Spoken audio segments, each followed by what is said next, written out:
حسبي ربي جل الله ما في قلبي غير الله Subhanahu wa ta'ala. Di antara orang yang berhak untuk mendapatkan warisan, kalau dia nggak mendapatkannya, tapi kemudian dia diam nggak berani meminta, karena meminta juga paling kena marah oleh abangnya, bukan berarti dia selesai kemudian di akhirat dia nggak akan menuntut. Justru di akhirat dia akan menuntut kita. Maka masalah warisan ini harus betul-betul, daripada kita memakan harta abang kita, daripada kita memakan harta adik kita, daripada kita memakan harta saudara kita yang punya, lebih baik harta kita yang dimakan ini. Mengikhlaskan, lebih ambil jalan ikhtiar, hati-hati. Yang dirahmati Allah Subhanahu wa ta'ala.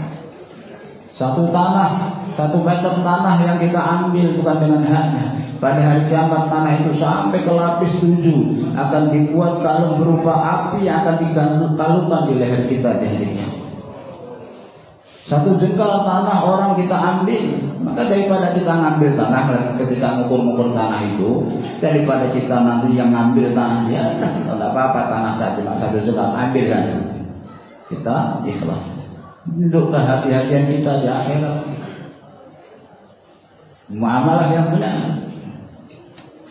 Begitu juga yang dirahmati Allah Subhanahu wa ta'ala tentang mahar dalam pernikahan. Mahar baik suami atau istri, mahar kadang bilangnya sudah dikasihkan kontan, tapi padahal belum kontan, masih hutang maharnya. Malu dia kalau mau mengatakan maharnya masih hutang. Kemudian kadang mahar orang tua, ya artinya harus terus terang bahwa uang ini untuk apa. Maaf, di sebagian daerah kita masih seperti itu. Pokoknya mau menikahkan anak saya 50 juta. Dari 50 juta itu uang apa? Harus jelas mahar. Bukan katanya itu. Kenapa bukan mahar? Nyatanya bukan untuk si pengantin. Itu diambil orang tuanya. Jadi enggak jelas itu muamalah. Kalau memang itu mahar, maka itu hanya anak perempuan, bukan orang tuanya. Kadang orang tuanya dia berpikiran ini sebagai ganti perawatan selama ini. Wah, bahaya. Berarti dia jual anaknya. Mau anak perempuannya dijual. Kalau mau dengan anak saya ini masih gadis nih 50 juta. Hafizah lagi ini. Kalau nggak mau ya sudah.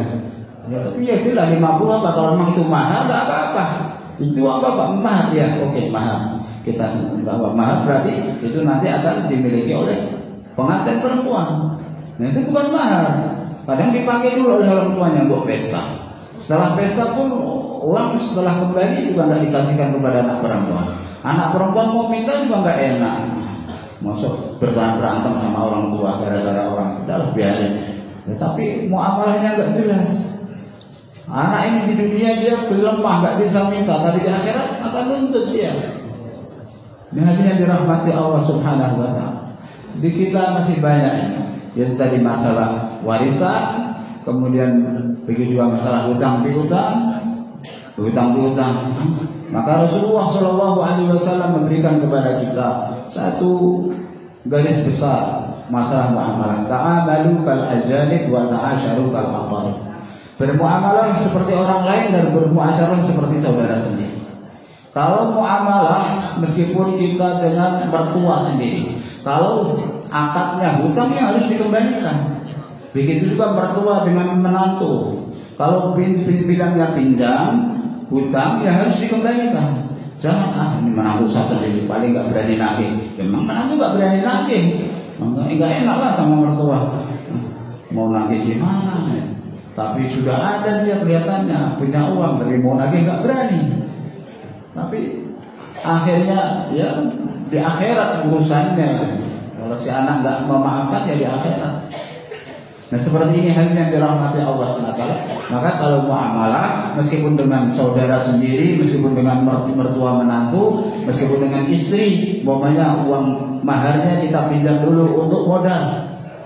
Maka Sayyidina Ali Rasul mengatakan kalau kalian ingin sukses dalam bisnis perniagaan kalian, maka gunakanlah uang mahar sebagai modal. Ya, uang mahar sebagai kita gunakan untuk modal usaha, insya Allah akan diberkahi, akan maju usaha. Tapi setelah umat itu ya harus dikembalikan. Zaman maju-maju lupa dikembalikannya. Kemarin berapa gram emas yang kita pinjam untuk modal, harus kembalikan. Jangan terus kita pakai kemudian nggak dikembalikan. Nah, hatinya dirahmati Allah Subhanahu wa Ta'ala. Maka masalah mahar, kemudian masalah warisan, hutang piutang ini yang masih bukan hanya orang-orang umum, ulama-ulama, ustaz juga banyak terjerat masalah ini. Itu hatinya dirahmati Allah Subhanahu wa Ta'ala. Harus berhati-hati muamalah kita. Dengan muamalah Allah Subhanahu wa Ta'ala akan masukkan muamalah yang betul, akan beri kita naungan di bawah naungan arsynya Allah Subhanahu wa Ta'ala. Nah, giliran muasyarah wa ta'asyaru kal aqarib. Bermuasyarahlah kalian seperti saudara sendiri. Tamu dari jauh kita jamu seperti saudara sendiri. Tamu dari jauh kita kasih ikram dia seperti saudara sendiri. Ya, jamaah-jamaah ini kan kita nggak kenal sebelumnya dari luar negeri, tapi seperti saudara sendiri. Kita sembelih kambing, kita sembelih ayam. Itu bukan muamalah, itu namanya muasyarah kepada tamu. Wa ta'asyaru kal aqarib. Bermuasyarah seperti kerabat sendiri. Tapi kalau sudah muamalah, kalau menghutang, jual beli ataupun pinjam meminjam, gadai menggadaikan, ya harus akadnya jelas meskipun dengan saudara sendiri. Nah, ini yang dirahmati Allah Subhanahu wa Ta'ala. Ini yang perlu kita wujudkan, muamalah di antara dengan sesama hamba.